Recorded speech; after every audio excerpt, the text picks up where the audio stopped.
Senor Ortiz, we are on. Are you ready to kick this thing out, brother? Yeah, let's do this. Let's do it.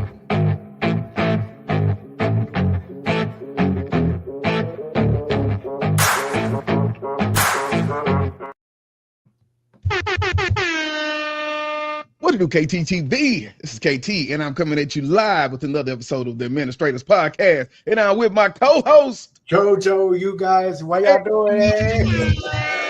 UH in the house. Man, look. Today is the UH versus Tennessee. Am I correct? Yes, sir. Look, man, I've seen that. So, what's your thoughts on the game, man? What's your thoughts on the game? Well, in one of my brackets, I've got UH winning it all. But okay. In my heart of hearts, I have another bracket in which Tennessee beats UH. I really think Tennessee can beat UH today. Oh,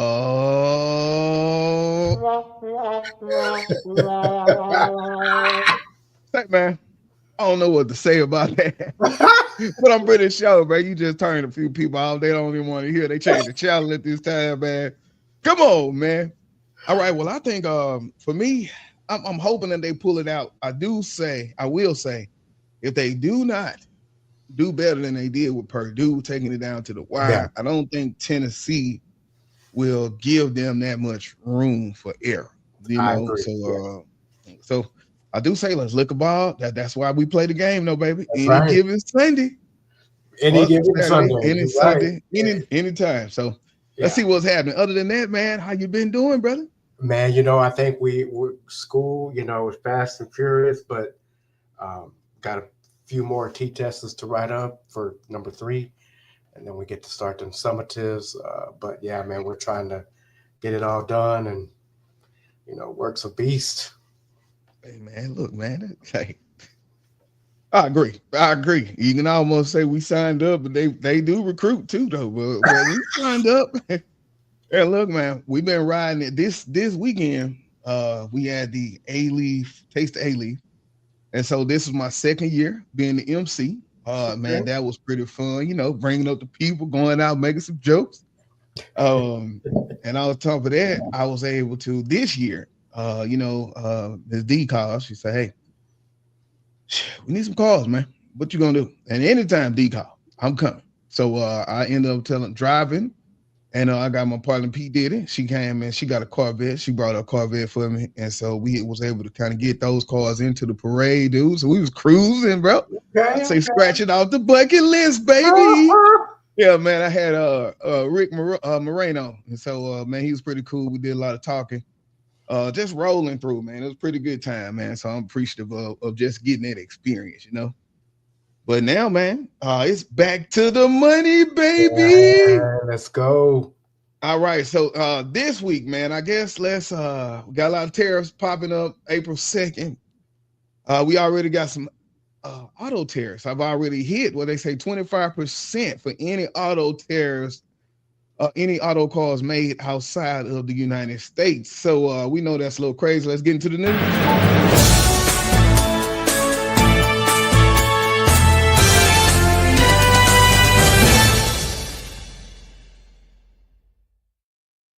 Let me clean this screen up for a little bit here. Hold up. All right, y'all. In the latest financial news, according to the Wall Street Journal, Trump says he couldn't care less. Man, did you hear him, man? He say, I could care less if car prices go up.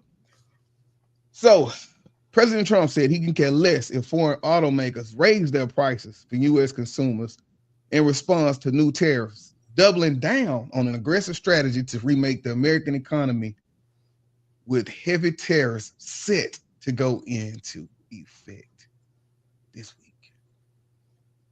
week. We was like, maybe it's just in April, he getting them till the end. Some people gonna call out and they'll be like, all right, we're going to stretch it out for a little bit longer. We into negotiations. But ain't nobody called, man. So that means it's about to go down next week, April 2nd. In an interview with NBC News on Saturday, Trump said a new 25% tariff on all imported vehicles and parts So even if you got one and you trying to get your car fixed, starting this week will make foreign cars more expensive and bolster sales of U.S. vehicles. Gotta get you a Cadillac. Yeah. For real. Or Chevy, that something. Because right now, them the cheapest on the block. In addition, Trump has declared April 2nd as Liberation Day for the U.S. when he will put in place what is called reciprocal tariffs that will seek to equalize U.S. tariffs with duties charged by trading partners, as well as tariffs on a range of sectors.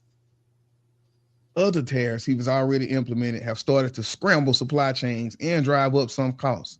A price Trump said is worth it to bring more manufacturing back to the U.S. Man, I'm going to stop right there. I'm going to stop right there because, man, I don't know, man. You know, I'm not an economist. You know, in theory, you say, okay, you want to drive up the American economy. So you want people to buy more American.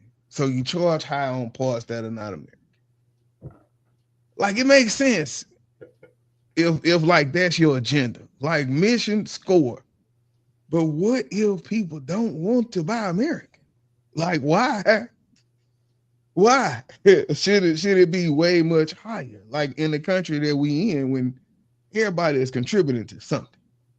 You know, I think they pay it on the back end somewhere, bro. What you thinking, bro?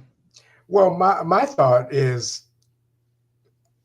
man, look, I think it's from a trading standpoint and all that, it could get ugly. But what I want to know is everything that we import or that we bring in from anywhere else. What if America doesn't make it? Yep. What if there's things that we need that aren't made in America right now because we don't have people who can make them in America? What are we going to do? Hey, that's what he's saying. Make them come to America. That's terrible, bro. That's terrible. It's either that or we going to pay high prices. So they never come to America. We stuck paying high prices for them. That's terrible, bro. And then they come to America and get deported.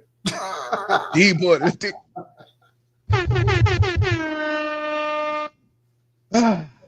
Man, you told me to come here, man. All right, y'all. We digress. But we know that checks and balances is real at this time. Like you say, it's I think politics is really coming into the money. And I will tell you the stock market is paying for it. So what we'll do, let's take a quick break. And when we get back, we will look inside of our heat sector because the heat is on the streets. We'll be right back. You see the drippy, I'm fitted up. Hop in my car and the giddy up. Secure the bag, yeah, I get the bus. Pick it up, pick it up, pick it up. You see the drippy, I'm fitted up. Hop in my car and the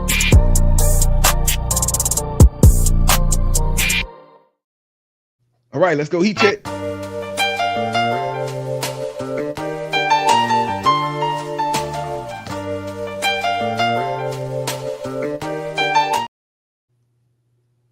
All right, let me get ready to share this screen here with us. We got the screen clean. All right, first thing we will look at inside of our heat check will be our heat map. Let's go to the heat map. So just a little explanation for anybody looking for the first time. Inside of the heat check, we will look at our volatility index, our S&P heat check, which you're looking at now. And then we will also look at our fear and greed index. These are not the only tools that we use, but these are some of the tools that we use when we're looking at, is it time to invest? Where should we put our money? Are there any strong sectors? So that's what we'll kind of talk through tonight. So with the first part, we just talked in the news about what's going on with the economy. We got tariffs coming out. We got a lot of fear in the market. And so when there is a lot of fear in the market, this is what you get. 3% down. Microsoft has been getting clamor, bro. Like, oh my God, man. I think the Microsoft is going to be the buy of the century, man. I'm just going to put it out there, man. Yeah. I've been loading already, bro. I'm starting already, man. Microsoft. All right. Palantir, 4%. Oracle, 3%. Crowd, 2%. Fortinet, Apple, Amazon, Tesla. It's rough out here, y'all. Google. So we see Magnificent 7 down. Nvidia already so down. I told, man, if it gets down to $90, I'm loading. I'm spending. I'm gonna finish up my 125 right there, bro. JPM, everything is down this week except drug manufacturers. I don't know what that's about. Even at United Health. Look at me over there, Jose. 516, baby. I see it. So yeah, so everything is rolling. We got utilities been catching good. So looking at some energy, how we're gonna power a lot of this stuff. So Jose, what you got to say about this, man? It's a lot of bright red out there. You know, the one thing that we've been talking a lot about technicals, about heat checks and buy time and all that. And when you look at the analytics and the technicals of, the stock market, the way we do and the way some people do, you have your technical indicators that indicate to you buying, selling, and right now, with the, and we'll touch base in the fear and greed in a minute. But, like we've been saying, when there's fear out there, you got to be greedy. When people are greedy, you got to be fearful. And so one of the things that I was thinking about when KT was talking about the news was somebody out there, and I'm hoping this somebody out there is in Trump's, entourage or whoever works with him. But somebody out there has a plan, or I hope they have a plan for when all the dust settles and all this talk about what Trump's saying and he doesn't care about this and that. I'm hoping that somebody has a plan to where we execute and get out of this, and eventually we come up from the hits that we've been taking. Because normally in a situation like that, there's always a way. Someone always figures out a way to get out of the mess. And, if that means you drop the tariffs, if that means you're willing to negotiate, if that means you're doing whatever, or if that means, like KT and I were saying, that someone has that stuff now in America, I'm hoping that soon, we find a way, because if we do, and once this all clears, again, people could become very, very wealthy off very, very little.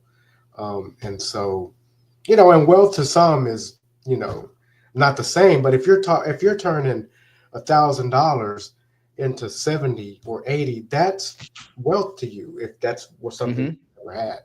And so I think it's something to pay attention to, something to keep your ears out. Don't, even though we talk about buying, the dip and all that, I think that we have to still be careful, like we said last time, how much risk you're taking right now, considering that the market still could be more volatile. And then, like Kendrick will say later in his section, you got to play the days daily, if that's the way, if that's how you want to approach it and make your money. So, some people are more long-term. Some people want to get in the short term, because any given day you can catch a bounce up or you can catch a bounce down and play it through that. But sometimes, if you are working and if you are doing other stuff, then you have to be able to know that about yourself, that, hey, am I a day trader? Am I a swing trader? Am I a long-term trader / investor? So this is an opportunity, I think, for a lot of people. I don't want to compare too much to COVID, but in a way it is, just because of the way the bottom dropped with COVID, and it seemed like it wasn't going to have a way back up. And then eventually when it did, it was pretty crucial and pretty good to a lot of people. And so you have to think about it that way as well. Yeah, let's see what's gonna be, baby. All right, next up we have our fear and greed index. Still the same. We are still in extreme fear. So we just right now kind of waiting to see what's going on.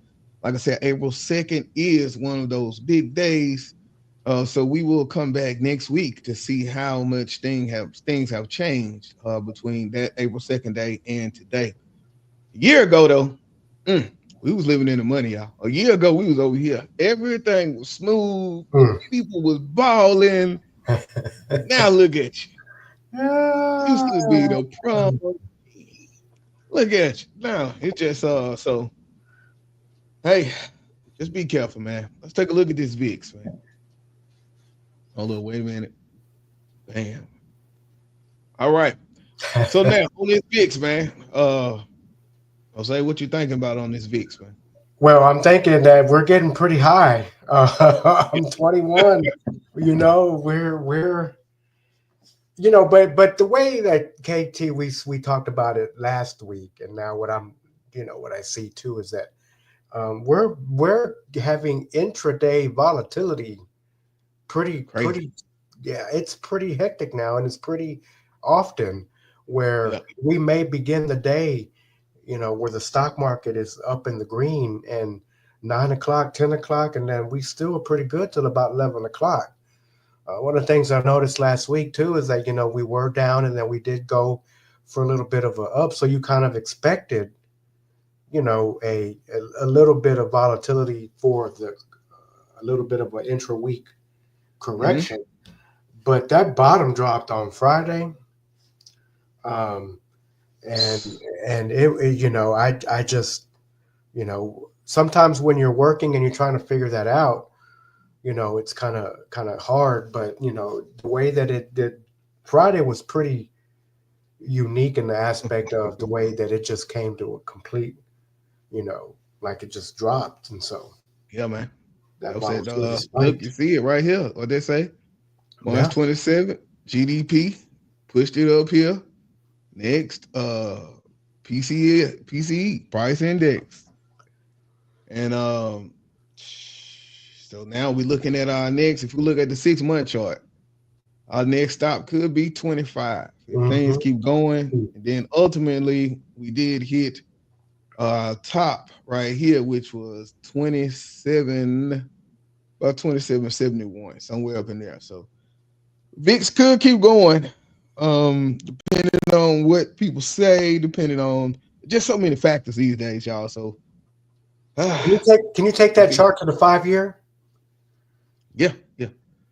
Let's see here. And so if we see back in see how right before the 2021, everybody see where we were at 50 back around that time, COVID, keep going to the left. Yeah, so we were way up there. Yeah, it won't let me scoot in. Yeah, right there. Yeah, it was up there. Yeah. So that's 4680. So I think, so back in March of 2020. Ooh, and that thing kind of settled out 38. But that was right in the thick of it right then. Yep. Oh my God. And so if we think about where we're at now compared to that, man, I don't know, man. So the thing is, if the VIX breaks $38, we know it's finna get ugly. Yeah. Period. That's 38. I think 38 right now has to be the number. That because I see after COVID it came and it dropped, but now this became our top highest number since then. And that is 10/26/2020. So I feel like if we break 38, all hell broke loose. And it's over. It's over. I don't know what happens after that, man. Hide your kids, hide your wife. All right, man. Well, fear and greed. We just added a little bit more fear. Let's go. I think that's it for the heat check, right? That thing sounded so somber and quiet, bro. That's terrible, bro. Dang, bro. Everybody, we scared.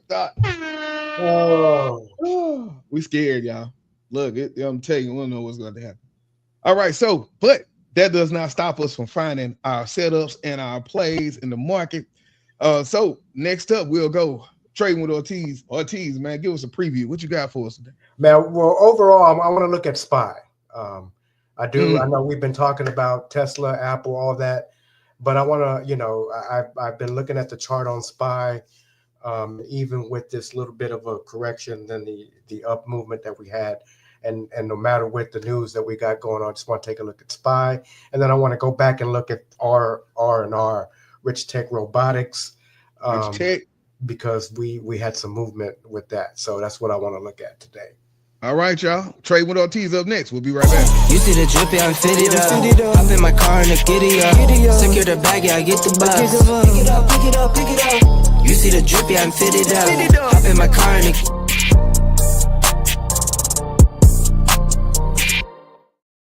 Trade with Ortiz. Let's go.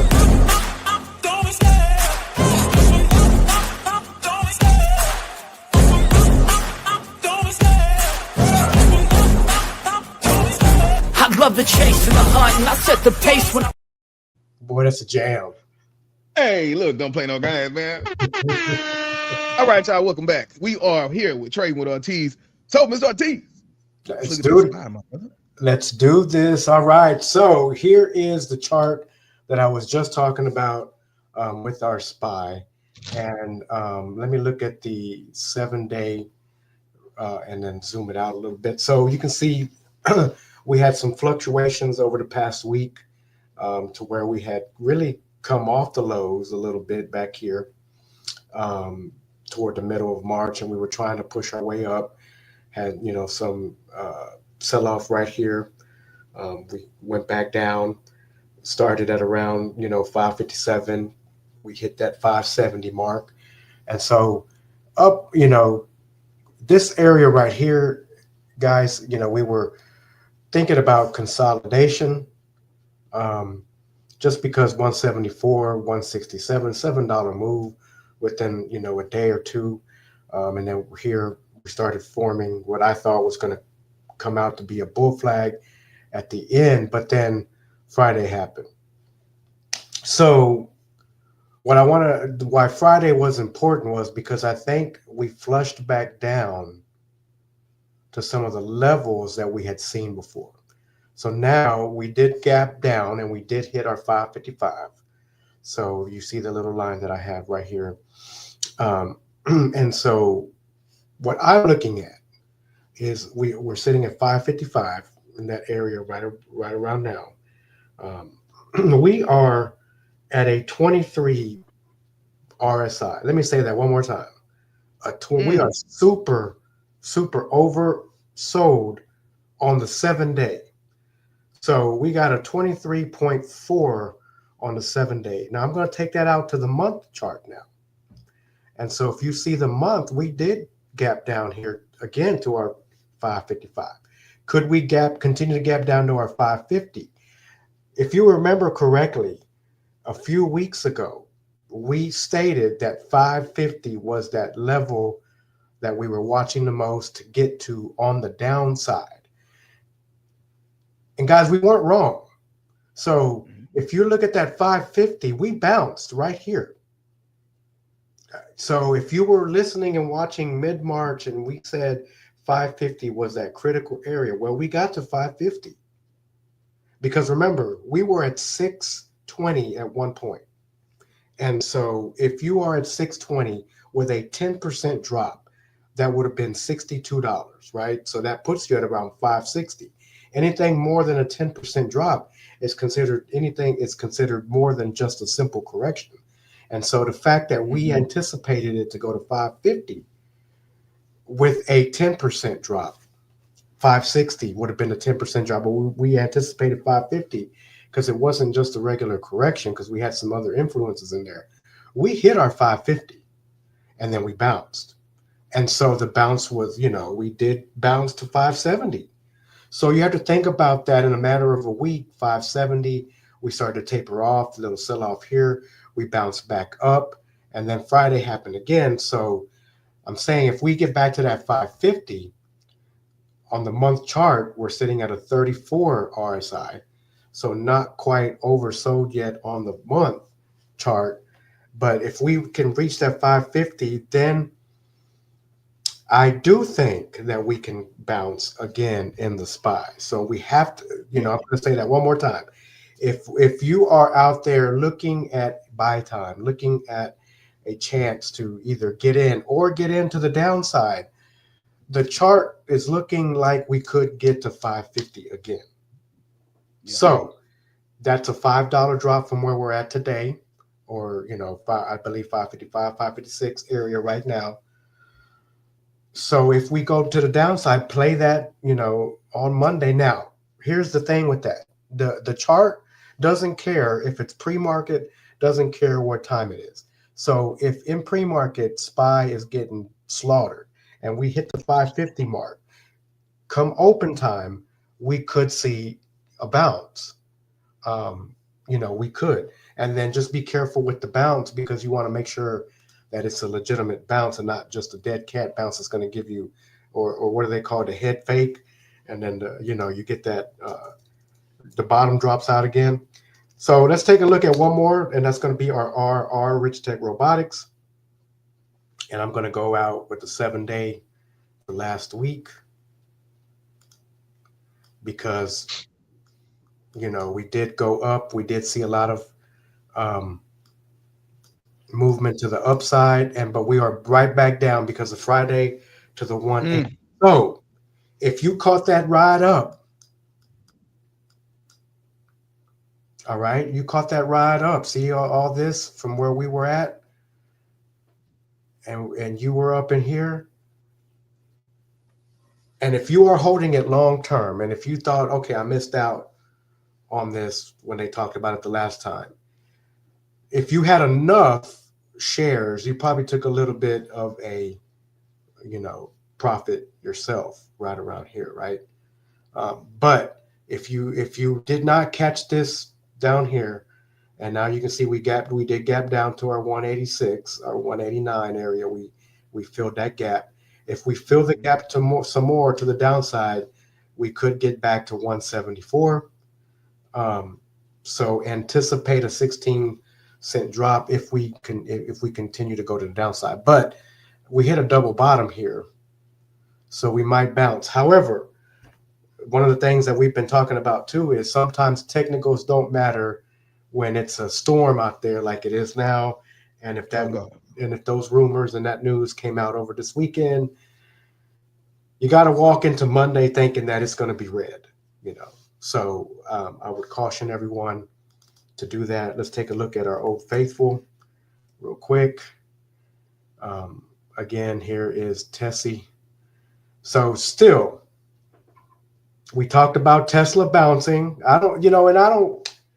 Guys, sometimes a lot of people talk, and sometimes a lot of people, say things, but you heard us here say that Tesla was going to bounce.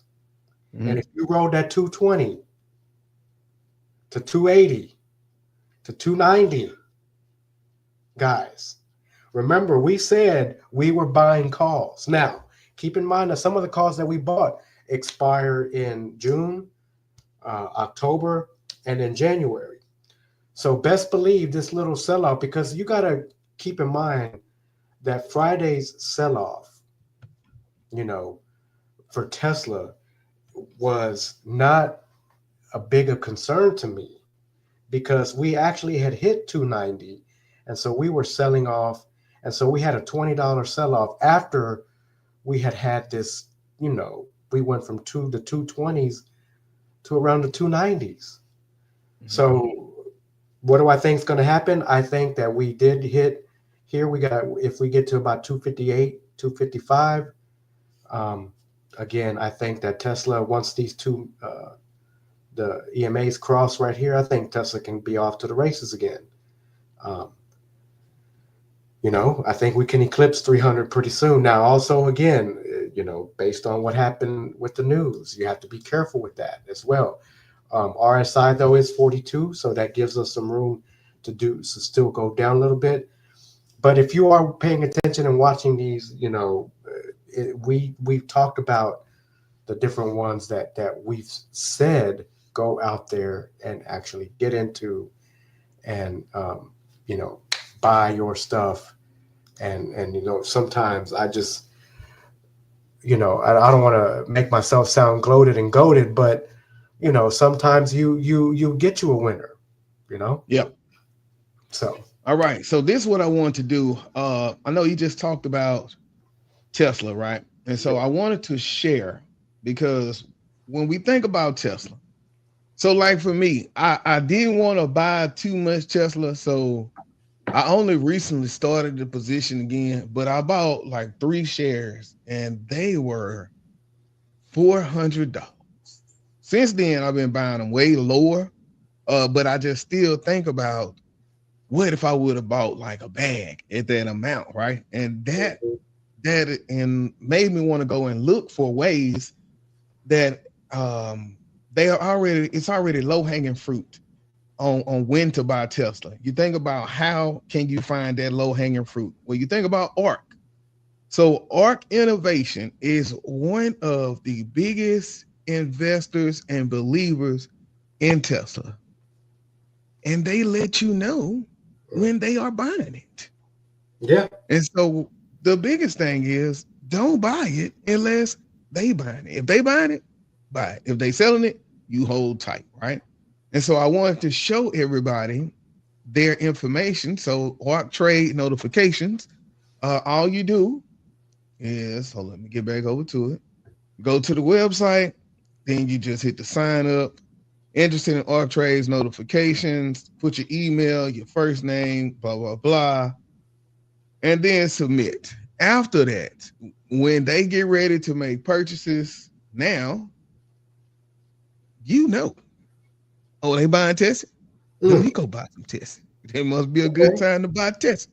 And so what I looked at on that, and I don't have my Webull pulled up. But Ortiz, if you can, man, pull up Tesla, and you can, and then let's look at that RSI, because what I wanted to look at is how many times it got to the 40 and what happened at the 40 RSI on Tesla.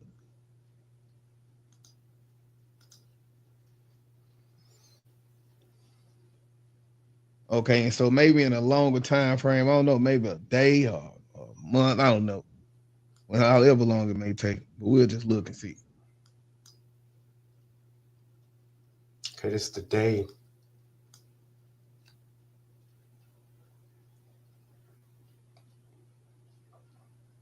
Yeah, because the RSI has been steady. Okay, what is it down on that chart? At the end, it's 40. Right. Okay. And so, so then that's why I say, so I think if we go back to maybe a larger time frame, we'll see what's to happen when it usually hits a 40. But what we was looking at today was over the historical times, when they are buying is when that RSI hits 40. And so that's what we looked at the most. Oh, look at that. 39. 39. And then 39. what happened? And look at that. Bam. Took off. Yeah. Okay. And then right back here too. 38, 39 took off. Bam, right here. Took off. See that? Yeah. Come on, man. I'm doing hey man, we do work over here, y'all. Yeah. We do work over here, man. Okay. Yeah. And so right now, okay. Okay, all right. Shit. Hey man, look, bro. Just try.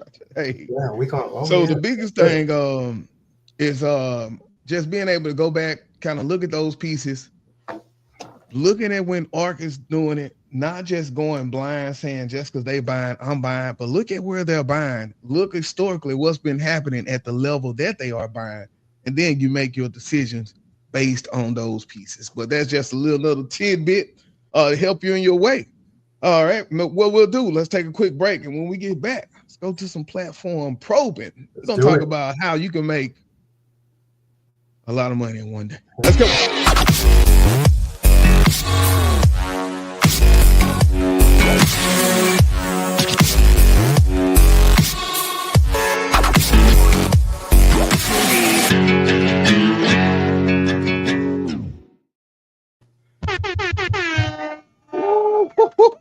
Well, I just did that because, all right, y'all, we are about to go to platform probing. And when we do this, I want you to get your notebooks out because the game is about to be told and it should be so. Let's go.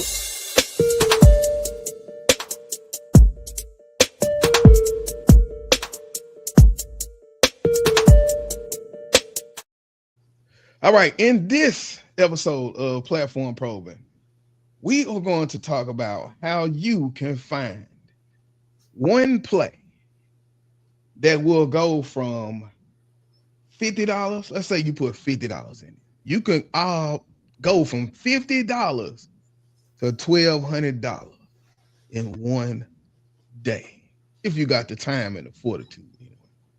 All right, so what we'll do, let's get into, I think it'll be easier just to go into Friday. Friday was the 28th, correct? Mm-hmm.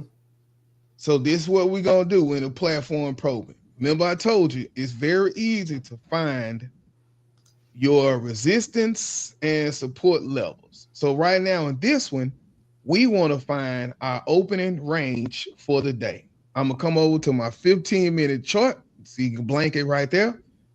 And I'm going to put a line at the top wick of that 15-minute chart.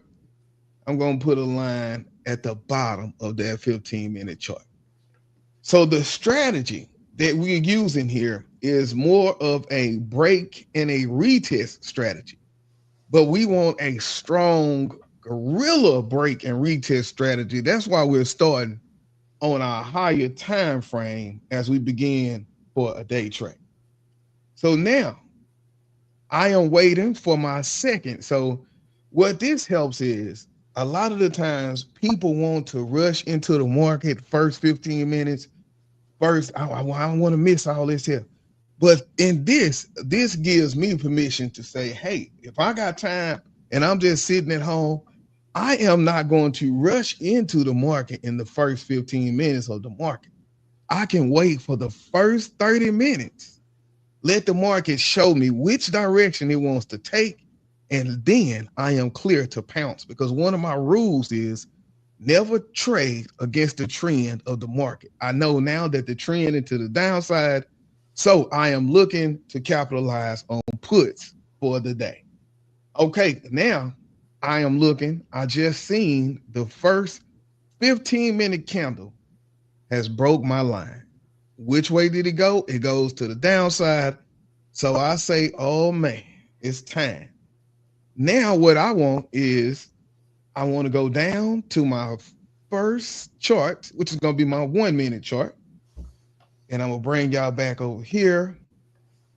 Let's go back a little bit. Ooh, wait, look at that. Okay, so this is that 28th, right? And these are those same lines. So remember I told you it had just broke. And now I want to see it retest on this line. And what did it do? It retest, but it never broke the line. So to be on the safe side, you see this candle right here? This is the candle that broke through. So I'm going to put my stop loss right here because see what happened. That candle got smacked down right here. It got smacked down right here.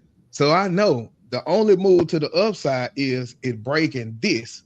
Then I got to get out because I don't kind of know what's about to happen. But if it does not break that, then you hold on like a G, right? Because we stick to our rules. That's the only way you win. Stick to your rules. My rules never violated, never came close. Therefore, I just hold, right? I hold.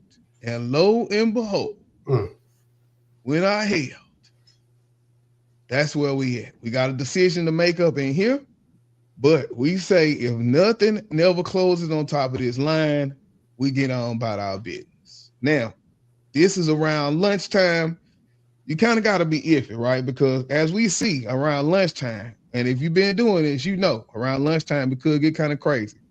I see some candles right here. I'm going to take a little bit off the table. Let's say now we got 2-3 runners. We lock in a lot of profit. So now we just see what happens. Boom. We go. We see what happened here. We don't really know what's happening. Maybe we take off. Now we got 1-2 runners. And we just ride that thing on out, man. We see what happened the rest of the day. And then finally we get out of there. It's over, man. It's over by 2:00. You know, 0 DTEs is 2:30. You got to get on them out of there. But yeah, that's how you turn a little into a lot each day. So I hope you realize what just happened. Go up to your 15-minute, check that chart out. If you need to play this again, replay it. Use this strategy. I promise you, I tried it a few times. It's going to get you $1,000 a day. Let's go. And that is it for the platform program, bro. What you got to say about that, RT? I think that, so just so everybody knows, is that we've been on this particular Administrators Podcast now for what, a year? How long have we been doing? 2 years? Man, it's been a long time. We need to have an anniversary show. Yeah, for real. Special show. But we've been trading for a while, and we're not wealthy, we're not rich, we're not, we've made some mistakes. We're not perfect even to this day. But I just, so I want everyone to know that when we've been through a lot. KT and I were just talking about that before the show, is that we've come a long way to be able to do that. What KT just said, we've come a long way to know, like KT keeps teasing me how I turned an $80 call that I bought into, $2,000 to $3,000. It takes time to do that. It takes time to learn what you want to do in the market. Some people want to do long term. Some people want to do, 2 to 3 months. Some people want to do 2 to 3 days, 2 to 3 weeks. And some people want to day trade. So and there's nothing saying that you can't do all three. But a lot of people struggle doing all three. So sometimes you have to know that if it's going to be long term, I'm going to keep it there. And if I'm going to do the day trading, then I have to have that time built in to know when I'm going to execute the entry and when I'm going to execute the exit. Because you can't day trade without knowing, like KT said, what is your end game result going to be? What is your exit strategy? You can buy whenever you want. Sometimes you hit and miss, sometimes you got it, but if you follow the strategy you've set forth, like KT talked about, you can find your entries. But more important, you have to find your exit. So if you don't, I'll give it back. And the one thing too that I learned a long time ago from my boy KT, bulls and bears, they eat. And pigs get slaughtered. Get slaughtered. Don't overstay your welcome, man. For that. Hit that. Man. Get slaughtered, man. Get slaughtered. Hey, I remember that boy in that hallway. That boy dropped that too. Hey, man, that boy say, man. And if you don't know what that means greed kills. Hey, don't get out of there, y'all. All right, man. I think that'll do it for this one, man. We 43 minutes, man. Look, it don't take a whole day to recognize sunshine, man. Not in these times. Hey, look, I'm telling you, man, it ain't like that. All right, y'all, go back. I think that platform program gave a lot of game away, man. Yeah. Go back and check those. Other than that, I think that will do it for us, man. This is KT. And JoJo, y'all. All right, signing out for KTTV. 100. This is Darnell with Broadcast Houston. This is Dr. Tamara Beckford. Hey, this is Candace. This is London Underwood. This is Kirsten Bass with Inner City Greens, and you're watching. Y'all are now tuned in to KTTV. KTTV. KTTV. KTTV, is that right?